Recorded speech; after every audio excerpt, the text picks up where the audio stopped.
Dinamalar viewers எல்லாருக்கும் ஒரு hello வணக்கம். இன்னைக்கு நம்ம கூட பேச போறவங்கள பத்தி சொல்லணும்னா, தமிழ் சினிமா மட்டும் இல்ல, தெலுங்கு, மலையாளம் பல லாங்குவேஜ்ல நிறைய படங்கள்ல நடிச்சிருக்காங்க. கிட்டத்தட்ட 30 வருஷமா இந்த இண்டஸ்ட்ரியில இருக்காங்க நடிகை சார்மிளா. தமிழ் சினிமால நடக்கக்கூடிய சில முக்கியமான விஷயங்களை இன்னைக்கு நம்ம கூட ஷேர் பண்ணிக்க போறாங்க. குறிப்பா சொல்லணும்னா, விஷால் பத்தி நிறைய ஊடகங்கள்ல வதந்திகளும், தவறான செய்திகளும், இல்ல அவரை பத்தியான வேறு விதமான மருத்துவ செய்திகள் வந்துட்டே இருக்கு. இத பத்தி இன்னைக்கு ஷார்மிளா வந்து நிறைய எக்ஸ்க்ளூசிவான தகவல் நம்ம கிட்ட பேச போறாங்க.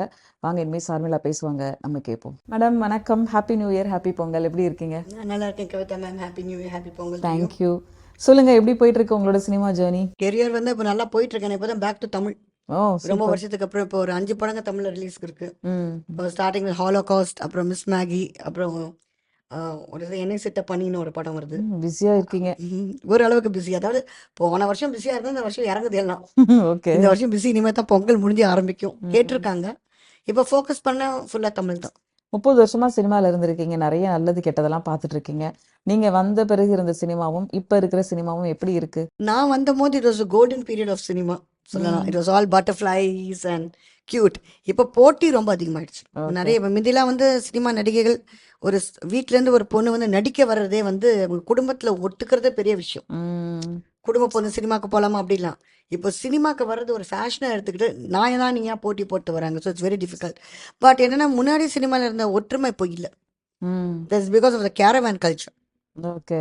அண்ட் இப்போ கான்சென்ட்ரேஷனோட நடிக்கக்கூடியது ரொம்ப சின்ன ஆர்டிஸ்ட், சில ஆர்டிஸ்ட் தான் நான் பார்க்குறேன் இப்போ. New commerce. ஏன்னா மெஜாரிட்டி நீங்கள் பார்த்தீங்கன்னா மொபைல் ஃபோனில் அந்த வாட்ஸ்அப் அந்த இதெல்லாம் வந்தனால எங்கள் காலத்தில் லேண்ட்லைன்.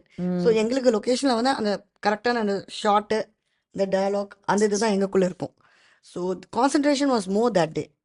இப்போ வந்து டிரெக்டர்ஸ் கான்சன்ட்ரேஷன் ரொம்ப அதிகமாக இருக்கு. நிறைய இது they have to undergo and they are doing the youngsters coming up are doing very much of so much of hard work. And இப்போ ஆடியன்ஸுக்கே எல்லாம் டெக்னிக்கல் சைட் புரிய ஆரம்பிச்சிருச்சு. கேமரா சரியில்லை, இது சரியில்லை, எடிட்டிங். எங்கள் காலத்தில் சினிமானா பேனை பார்த்துட்டு இருப்பாங்க, ஒன்றும் தெரியாது.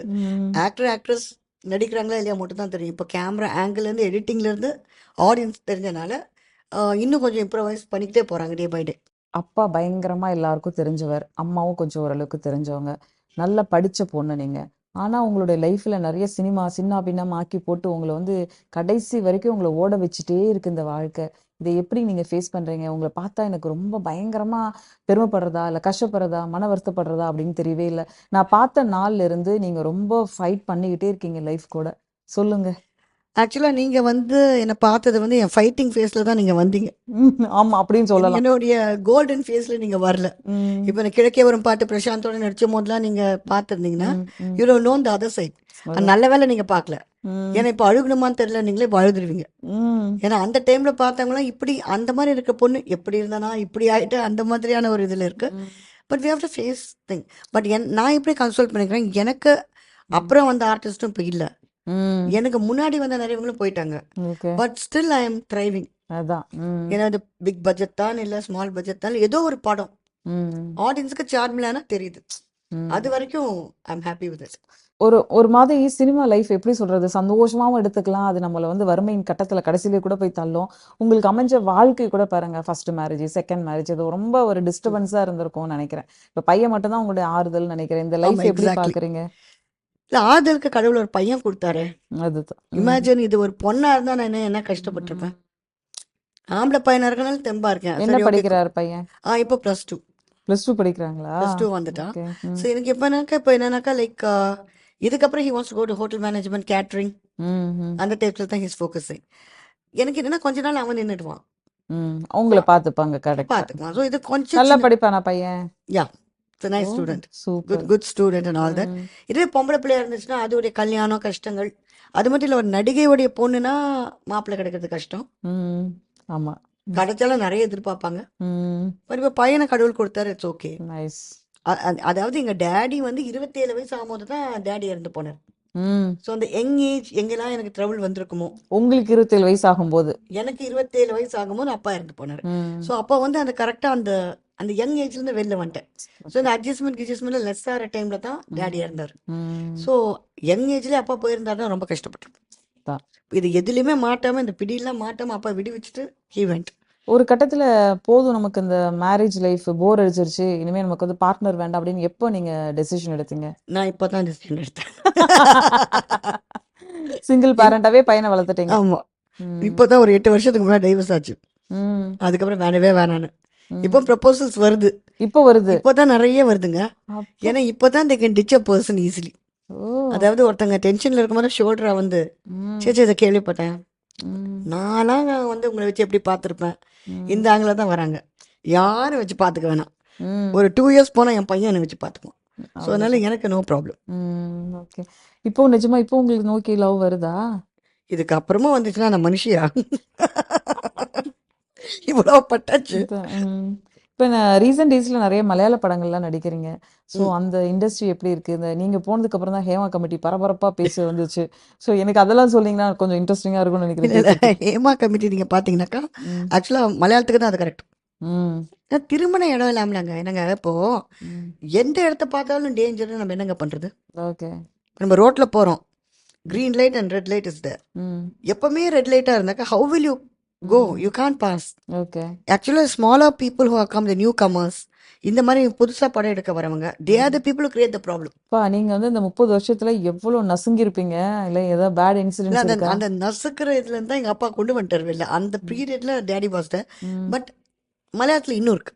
இன்னும் இருக்கா? ஓ.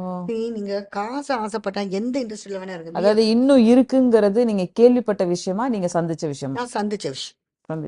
நான் சந்திச்ச விஷயம். ப்ரொடக்ஷன் ப்ரொடியூசர் சைடா, டைரக்டர் சைடா, ஹீரோ சைடா, யாரு? ஆக்சுவலாக நமக்கு இப்போ நீங்கள் பார்த்தீங்கன்னா முக்கால்வாசி it comes from producer side. அப்படியா? ப்ரொடியூசர் சைட் தான். ஏன்னா because they are the people are investing. சரி, அட்ஜஸ்ட்மெண்ட் அப்படிங்கிறத டேரக்டா கேட்டுருவாங்களா என்ன? ம். They will ask like compromise. ம். காம்ப்ரமைஸ் வரீங்களா, லைக் ஒரு அண்டர்ஸ்டாண்டிங். ம். அது என்னன்னாக்கா லைக் இது கிடைச்சாதான் உங்களுக்கு இதுன்ற மாதிரி. நீங்க அது இது வந்து இப்போ தெலுங்குலையும் கேட்டிருக்காங்க சின்ன வயசுல, ஓகே. மலையாளத்திலும் கேட்டிருக்காங்க. இந்த சென்ஸ் மைல்டா ம். Interest yes or no. ம். இவங்க வந்து நோன்னு சொன்னாக்கா கூட உங்களை புக் பண்ணி கூட்டிட்டு போய் அங்கே ஹோட்டல் ரூமில் தங்க வச்சு 3-4 நாள் ஷூட்டிங் பண்ணதுக்கப்புறம் டோரை டபா டபா டபான்னு அடிக்கிறது, இதுக்கு தூங்க விடாமல் அடிக்கிறது. Unless and until say yes. அச்சோ. டைமுக்கு சாப்பாடு கொடுக்க மாட்டாங்க. இந்த மாதிரிலாம் டார்ச்சர். ம். இதெல்லாம் வந்து அங்கே தான் அதிகம். நீங்க பார்க்க போனா இப்போ மலையாள இண்டஸ்ட்ரி அவ்வளோ பெருசா பேசப்பட்டிருக்கு. நிறைய படங்கள் சக்ஸஸ் ஆகுது. நிறைய ஹீரோயின்ஸ் சைன் ஆயிருக்காங்க. ஆனா நீங்க சொல்றது வித்தியாசமா இருக்கு. No, that is what I felt. What I faced நான் ஓப்பனாக சொல்கிறேன். ஏன்னா ம். பிகாஸ் லைக் ஏன்னா நிறைய பேர் சொல்கிறதுக்கு பயப்படுறாங்க. ம். ம். பட் அதுவே நீங்கள் பார்த்தீங்கன்னா ரொம்ப nice people from good families are also there. I can name them. Shainu சவக்காட்டுன்னு ஒரு டைரக்டர், மஞ்சித் திவாகர், ம். ஹாரிஸ் இஸ்மாயில், ம். இந்த மாதிரி ஒரு செட் ஆஃப் டைரக்டர்ஸ் இருக்காங்க. இப்போ ஜீவன் சார்னு ஒருத்தர். அது ம். மாதிரி கொஞ்சம் பேர் 1-2 படம் பண்ணுவாங்க. அவங்க they really want to do some good movies. மத்த இண்டஸ்ட்ரியில உங்களுக்கு அந்த மாதிரி வந்து Not டார்ச்சர்ஸ் not அந்த மாதிரிலாம் not எதுவும் much. கிடைக்கல? Not much. Not much. Not much. இப்போ இவ்வளோ தைரியமா நீங்க மலையாள இண்டஸ்ட்ரின்னு சொல்லும்போது மலையாள இண்டஸ்ட்ரியில் தொடர்ந்து படங்கள் கிடைக்குமா? இல்லை எனக்கு என்னன்னா எனக்கே போக பயமாக இருக்குங்க. அப்படியா? நானே அந்த அளவுக்கு. டிசிஷன் பண்ணிட்டேன். இனிமேல் தமிழ், தெலுங்கு, கன்னடா, ம். மலையாளத்தில் ஜென்யூனாக வந்தால் ம். இந்த நகையை உரசி பார்த்து வாங்குறவன்ல இப்படி அப்படி இப்படி அப்படின்னு அவன் ம். நிறைய கேள்விகளை கேட்டு ஓகே நான் தான் போகிறேன். ஓகே. ஓகே. பிகாஸ் நமக்கு ஃபேமிலியில் நிறைய ப்ராப்ளம்ஸ் இருக்குது. சிங்கிள் மதர், ம். Already we have lots of tortures. அங்கே போய் வரை நமக்கு டென்ஷன் வேணாம். இப்போ என்னன்னா ஒருத்தங்க நமக்கு அட்ஜஸ்ட்மெண்ட் கேட்டு நம்ம போகலனாக்கா நம்மளை பற்றி தப்பாக தான் வெளில சொல்கிறாங்க. ஓகே. ம். யாரும் போய் நான் அட்ஜஸ்ட்மெண்ட் கேட்டால் அவங்க வரலன்னு சொல்லிட்டு சொல்ல மாட்டாங்க. டைமுக்கு ஷூட்டிங் வர மாட்டாங்க. இது அது லொட்டு வச்சுக்கு நம்ம மேலே தான் அது எப்படி லாட்ஸ் ஆஃப் ப்ளேம். ம். நம்ம நல்லா ஒர்க் பண்ணி அது கெட்ட பேர். பிரசாந்த் படத்துல மறுபடியும் நடிக்கிறதுக்கு வாய்ப்பு இருக்கா? பிரசாந்த் கூட வாவ், பேசுறீங்களா? பிரசாந்த் சாரோட ரொம்ப பேசுகிறோம். நம்ம Thiagarajan uncles in touch with. Oh. I speak to uncle a lot. இப்போ கூட பார்த்தேன் பிரசாந்த் படம் பார்த்துட்டு I told him it's a lovely movie. ம். என்ன தான் யோசனை பண்ண மாட்டேங்கிறீங்க நீங்கள் அப்படின்னு. ம். நெக்ஸ்ட் மூவிமா கண்டிப்பாக பார்க்கலாம் அப்படின்னு சொல்லியிருக்காரு. ஓகே. பார்க்கலாம். இப்பெல்லாம் பார்த்தீங்கன்னா ஒரு நடிகையா வரத்துக்கு இந்த இன்ஸ்டாகிராமோ சோஷியல் மீடியாலயோ ஒரு சின்ன ரீல்ஸ் போட்டாலாம் நடிக்கிறதுக்கு வந்தாங்க. ம். உங்க காலகட்டத்துல நல்லா படிச்சிட்டு இருக்க பிள்ளைங்க வந்தாங்களா? இல்ல எப்படியான ஒரு சூழல் அமைஞ்சிருந்தது? அந்த காலத்தில் வந்து எனக்கு வந்து daddy recommendation. Hmm. Hmm. Because Sivaji uncle, Balaji uncle, Nambiar uncle அப்பா க்ளோஸ் ஃப்ரெண்ட்ஸ். என்னவா இருந்தாங்க அப்பா? Daddy was officer in State Bank of India. Hmm. Plus he was a veterinary doctor. Oh. I was a very close friend of Chandrababu.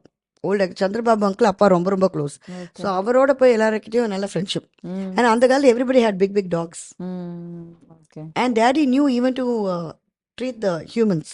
Okay. So அவங்களுக்கு உடம்பு சரியில்லைனாலும் அப்பா போவாங்க, வீட்டில் டாக்ஸ்க்கு உடம்பு சரியில்லை டேடி போவாங்க. So invariable become very close set of close friends. So அதை பார்த்து தான் ஐ வாண்டட் டு ஆக்ட். அதாவது சைல்ட்ஹுட்டில் I got a movie like நல்லதொரு குடும்பம். ம். ம். அது வந்து இட் வாஸ் அன் ஆக்சிடென்ட். வந்த குழந்தை ஒரு பாய் சைல்டு டயலாக் பேசல. ஓகே. ஸோ அதனால பாலாஜி அங்கிள் வந்து எனக்கு லாங் ஹேர் கட் பண்ணி ம். பாய் கட் மாதிரிலாம் கொடுத்து I did that character. Super. அதுலேருந்து ஐ வாண்டட் டு ஆக்ட். நீங்க நிறைய படங்கள் நடிச்சிருக்கீங்க. நிறைய ஃப்ரெண்ட்ஸ் இண்டஸ்ட்ரியில இருந்திருப்பாங்க. இப்போ வந்து உங்களோட ஃப்ரெண்ட்ஸா அப்ப இருந்தவங்க இப்ப யாரெல்லாம் அப்போ ஃப்ரெண்ட்ஷிப்ல இருக்கீங்க ரொம்ப டச்சிங்ல? அந்த காலத்து ஃப்ரெண்ட்ஸில் எனக்கு சீனியர் தான் இருக்கிறாங்க. ஏன்னா அவங்க வீட்டில் நாங்கள் தங்கியிருந்தோம் டெனண்ட்டாக. ஓகே. தீபா ஆண்டி, உன்னிமேரி சேச்சின்னு சொல்லுவாங்க, அந்த காலத்து artist. So she is a person who prays for me. எனக்கு ஒரு ஸ்பிரிச்சுவல் ஸ்ட்ரென்த். டென்ஷன் ஆனால் ஃபோன் பண்ணுவேன், அதுக்கு ஒரு ப்ரேயர் பண்ணுங்கன்னுவேன். She prays for me. She gives me lots of strength mentally. So she says like leave it. சரி, நீ உலகத்துக்கு வந்தது கடவுள் தான் உன்னை கொண்டு வந்தது உலகத்தில். ஸோ மம்மிக்காக அவங்களுக்காக இவங்களுக்காக அழுது பிரயோஜனம் இல்லை. உன்னை கொண்டு வந்த கடவுளுக்கு உன்னை பார்க்க தெரியுமா அப்படின்னு சொல்லி ஒரு பயங்கர பலம், ஒரு strength use to give me. உங்க லைஃப்லயே ரொம்ப கஷ்டமான வருஷம், ரொம்ப பிரச்சனைகளை சந்திச்ச வருஷம், நிறைய தோல்விகளை பார்த்த வருஷம்னா எந்த பர்டிகுலர் இயர்? போன வருஷம் தான் 2024. இந்த மாதிரி ஒரு வேர்ஸ்டான இயர் என் லைஃப் டைமில் நான் பார்த்ததே கிடையாதுங்க. எப்படி சொல்றீங்க? ஹெல்த் வைஸ், கேரியர் வைஸ், அம்மா அம்மா எல்லாமே நீங்கள் பார்த்தீங்கன்னாக்கா, போன வருஷத்தில் 365 டேஸ்னா நான் ஷூட்டிங் போனதே 7 டேஸ். ஐயோ, ஃபினான்ஷியலி அப்புறம் எப்படி? பயங்கரமான ஃபினான்ஷியல் கிரைசிஸ். எப்படி மேனேஜ் பண்ணீங்க? In fact GV Prakash help me out. GV sir really help me out a lot at that time. தைராய்டில் பிரச்சனை இருந்துச்சு எனக்கு. I call GV sir and sir, GV sir இந்த மாதிரி தைராய்டில் have very big problem. So immediately he sent me cash for thyroid thing. இப்போ கூட பாருங்கள், தைராய்டு இஸ் லைக் நடுப்பு ரொம்ப மோசமாக, இந்த டெஸ்ட் அந்த டெஸ்ட்டுன்ட்டானுங்க, என்ன பண்ணுறதுன்னு தெரியல. அதே மாதிரி மம்மி இறந்ததுக்கும் வந்து இவங்கெல்லாம் ஹெல்ப் பண்ணாங்க. விஷால், கார்த்திக் ஜி, ஜிவி பிரகாஷ் எல்லாருமே help me out. And my school friends also வெத. போன வருஷம் ஃபுல்லாகவே நீங்கள் பார்த்தீங்கன்னா it was such a horrible year. ஹாஸ்பிட்டல்ல தான் நிறைய போயிருக்கு. ஹாஸ்பிட்டல்லே இல்லை, எங்கள் மம்மி ஹாஸ்பிட்டலே வைக்கல. It was sudden death for mummy. வீட்டில் வச்சு தான் பார்த்துட்டு இருந்தேன். மட்டும் இல்லை, இட் வாஸ் லைக் ஒரு மாதிரி க்ளூமி இயர். எந்த எதில் கால் வச்சாலும் இருக்குது. ஆக்சுவலி அது ப்ரீவியஸ் இயரில் 2-3 கதை எழுதிருந்தேன் சினிமாக்கு. ப்ரொடியூசர்ஸ் கிடச்சிருந்தாங்க. I thought I'll become a script writer last year. Oh super ma'am. இப்போ I am writing a script actually for Kannada and Tamil. It is for a this thing web சீரி.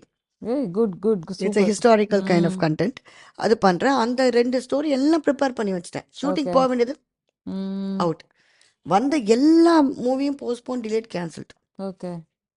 எல்லாருக்குமே அந்த மாதிரி தான் இருந்துச்சு. நான் யாருக்கு ஃபோன் பண்ணாலும் அவங்களும் ப்ராப்ளம்ல இருக்காங்க. So there's nothing. It was very horrible year for me last year. Okay. ரொம்ப ஆச்சரியப்பட வேண்டிய விஷயம் என்னன்னா விஷாலோட ஹெல்த் இஷ்யூஸ் இப்போ. Yeah. ஸோ அதை பத்தி நம்ம பேசலாம். ஏன்னா உங்களுக்கு நிறைய ஒரு ஹெல்ப் பண்ணிருக்காரு, பெரிய அளவுக்கு I know support he is a பண்ணிருக்காரு. very sweet person. சுசித்ரா பத்தி சில விஷயங்கள்லாம், சுசித்ரா கூட சில விஷயங்கள்லாம் பேசியிருக்காங்க. ஸோ இது எப்படி நீங்க பாக்குறீங்க? உங்களோட ரிப்ளை என்ன? இன்ஃபேக்ட் கவிதா மேம், நீங்கள் கூப்பிட்ட உடனே நான் இங்கே வந்தது இந்த சுசித்ரா விஷயத்தை கிளியர் பண்ண தான். மெயினாக நான் வந்ததே அவங்களுக்கு தான். சிங்கா இப்போ எல்லாருமே வேற all artist, everybody has a talent. She is a beautiful singer. I love her voice. ஒரு educated woman. She is dignified, she is classy. But அவங்க பேசுகிற பேச்சு வந்து அந்த மாதிரி இல்லை. அவங்க எல்லாமே ஏதோ ஒரு மாய உலகத்தில் வாழ்ந்துட்டு இருக்காங்க. எல்லாரும் நம்ம பின்னாடி வராங்க, எவ்ரிபடி ஆர் ஆஃப்டர்ஸ்ன்ற மாதிரி தெரியுது. See, I have nothing to comment about Vairamuthu sir or Dhanush or other people. எனக்கு அதை பற்றி கவலையும் கிடையாது. உண்மையாகவும் இருக்கலாம், பொய்யாகவும் இருக்கலாம். It's not my cup of tea. But Vishal சாரை பற்றி அவங்க பேசும்போது தான் ஐ காட் ஆங்க்ரி. பிகாஸ் பர்சனலாக எனக்கு தெரியும் ஒரு நபர் என்னும் போது அவரை பற்றி ஒரு குற்றச்சாட்டு. விஷால் சார் என்னை கூப்பிட்றது எப்படி தெரியுமா? அம்மா. ஸோ என்னுடைய ரிக்வெஸ்ட் என்னென்னா, சுசித்ரா மாதிரி ஆட்கள் கொஞ்சம் பார்த்து பேசுங்க தயவுசெய்து. ஏன்னா நீங்களும் ஹியூமன் பீயிங்ஸ், உங்களுக்கு ஒரு லைஃப் இருக்குது. நீங்கள் ஒருத்தவங்களை பற்றி குற்றம் சொல்லும் போது உங்களுக்கு திருப்பி அடிக்கவும் சான்சஸ் இருக்குது. நீங்களும் நல்லா இருக்கணும், எல்லோரும் நல்லா இருக்கணும்னு நினைங்க. And wish you all a very happy new year. Happiness always, எல்லாருக்கும் ஹாப்பினஸ் கொடுங்க. That's life. Life is once. Thank you.